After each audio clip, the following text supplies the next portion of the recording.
Dance is one of my passions.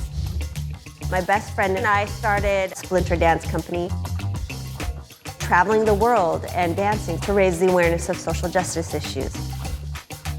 But traveling became a little bit harder. And my passport didn't look like everybody else's passport. That sense of belonging was missing.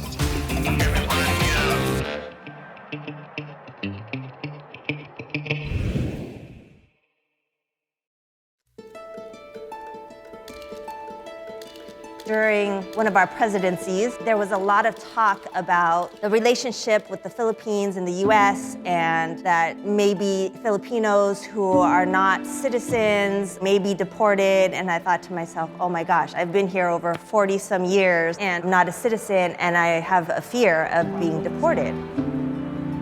I found myself putting all of my information on a flash drive and giving it to my roommate, and I thought, what am I doing?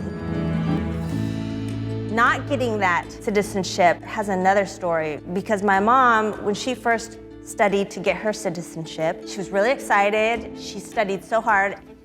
She got all the answers right, and the guy that was giving her the interview said to her, "So you think you're so smart?"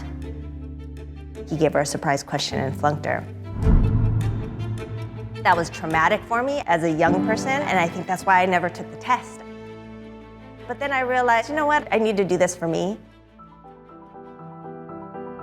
If you've never had to fill out just the paperwork to get your citizenship, it digs deep, and it was overwhelming. I was working for PMI at the time, and PMI sponsors the Walk for Rice, and the woman that was in charge of our corporate and social responsibility, she said, well, let me call someone at the ACRS and see if they can help you. And I thought, wonderful. When I finally got together with the ACRS, right away we talked about my story and my history, and Luis was really, really kind and available to just answer any of the questions that I had that were scary. So to have that support and somebody kind of a champion for you was really helpful. I remember sitting there and looking across the hallway were classes for those who didn't speak English.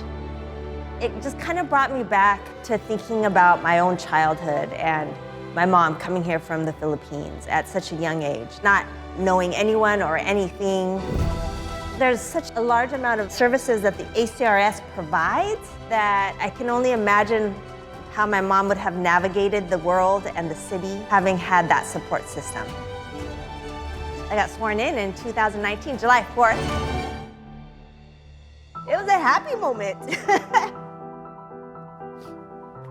I know it's weird, but as an immigrant, having to struggle with your own self, your own identity, and your own space, and then having to pass that test to understand, like, oh my gosh, like, I did that myself. As an immigrant becoming an American, it's not over. You know, the struggle is still there. You still have to prove yourself. Even though you carry an American passport, you still have to prove yourself that you belong.